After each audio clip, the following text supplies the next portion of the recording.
Chevy just announced the new Z06 and it is absolutely insane.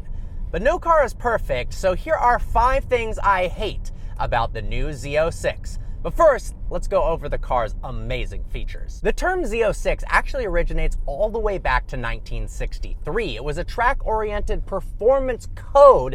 It was an option for the 1963 Corvette. Fast forward to 2021, and Z06 represents the faster, more aggressive track-focused version of the standard Corvette. The heart of the new Z06 is an absolute masterpiece. It's a naturally aspirated 5.5-liter V8 that makes 670 horsepower and 460 pound-feet of torque. That actually makes it the highest horsepower naturally aspirated V8 ever for a production car. Pretty impressive feat considering this isn't coming from Ferrari or Lamborghini, it's coming from Chevy. But one of the craziest parts about the new engine is not its horsepower, it's the fact that it revs to 8,600 RPMs and sounds more like a Ferrari than modern day Ferraris do.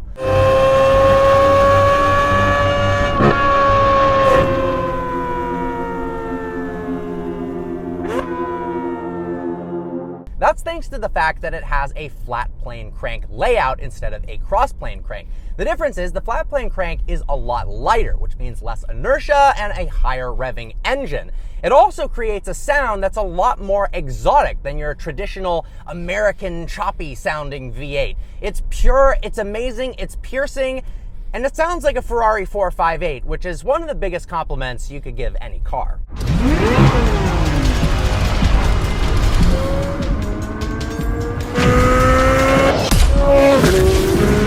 Thanks to its mid-engine layout, the C8 Corvette, let alone the Z06, was a superstar in the corners. And of course, the Z06 takes things to an entirely new level. Another added benefit is the fact that the mid-engine layout provides more weight over the rear tires than a front-engine layout, meaning it can launch a heck of a lot more effectively. Get this, the new C8 Z06 can sprint from 0 to 60 miles an hour in a hypercar rivaling 2.6 seconds. That's insane.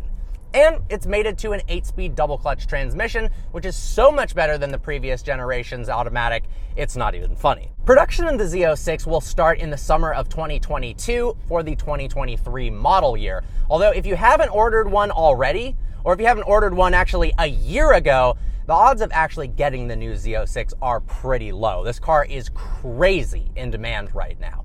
Now, looks-wise, the Z06 is more aggressive than the standard C8. It's wider, the air intake is a little bit more aggressive, but the real differentiation comes when you opt for the Z07 package. That gives you extra aerodynamic elements, a nice rear wing. It also comes with carbon ceramic brakes, which is pretty cool, and Cup 2R tires. There's also an option for carbon wheels, which is pretty cool, although I'm sure it's going to be expensive. Now, they haven't announced pricing yet, but people are estimating it's going to start at about $90,000. So what do I not like about the Z06? I'm gonna put my flame suit on because the comment section is about to get ridiculous. First up is the fact that it doesn't come with a manual transmission. Chevy's decided that the only transmission that makes sense for the Z06 is an 8-speed dual clutch. There is no manual option. And well, the dual clutch transmission is faster around the track. One of the coolest parts about the C7 Z06, and particularly the 755 horsepower ZR1, was the fact that you could get it with a manual transmission. As manuals are being phased out from every manufacturer, having one available in a car makes it special, and particularly in the supercar realm where practically nothing is available in a manual transmission. If they have that 670 horsepower naturally aspirated flat plane crank V8 with a manual, it's almost like you're getting a 458 with more power and with a manual, which is absolutely epic. Unfortunately, that's not the case. Next up is the power. Now, hear me out. The new generation Z06 has only 20 horsepower more than the previous generation Z06, which really isn't that big of a difference. Now, I get that one is naturally aspirated and one is not. But if we look at the C7 generation versus the C6 generation, that made 145 more horsepower between generations. Now, that is a significant difference. But the biggest difference comes when you look at the torque figures. The old car made 650 pound-feet of torque, whereas the new one makes 460. If you rewind 15 years to 2006, even the 2006 Z06 made more torque than the 2023 car. That's pretty wild. That brings me to the third element, which is the new Z06 is nowhere near as modifiable as the previous generation Z06. Now, don't get me wrong, forced induction does have its drawbacks, but one of the biggest benefits is you can increase power for a smaller amount of money. With the previous generation Z06, if you went full bolt-on, which means smaller pulley, new exhaust system, injectors, a tune, and even potentially running it on E85, all of which can be done and installed for under $3,000, you could boost the horsepower from 650 to over 800, sometimes 830, 850. Good luck spending $3,000 on the new Z06 and getting even remotely close to those horsepower gains. It's just not going to happen. Fourth up is the design. Now, I love the way the Z06 looks, but it doesn't look all that much different from the normal C8, which is a bummer, particularly if you don't option the Z07 package, which is sure to be really expensive because it includes those carbon ceramic brakes. So I imagine a lot of people are not going to be getting the Z07 package.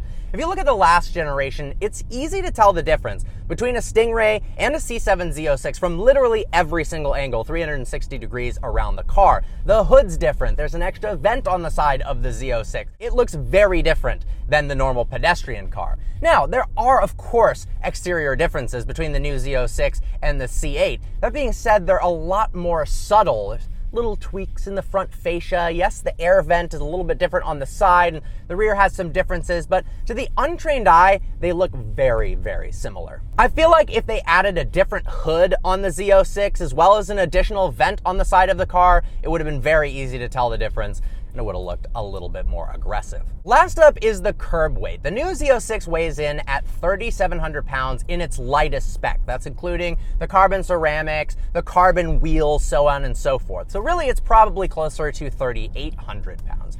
If you compare that to the last generation Z06, that's 300 pounds more. It's even 300 pounds more than the ZR1, which had 755 horsepower, not 670. In a world where supercar manufacturers are trying everything to make their vehicles lighter and lighter, 3,800 pounds really isn't that light anymore. With that being said, the new Z06 is an incredible car, and the achievements they've made with the engine, switching to a mid-engine layout, the sound, the looks is truly impressive. Chevy's doing amazing things, and I can't wait to eventually drive one and review them. But every car has its flaws, so there are 5 things I don't like about the new Z06. Hope you guys enjoyed today's video. Like always, please browse the channel and subscribe. I'm looking forward to seeing how many dislikes this video gets.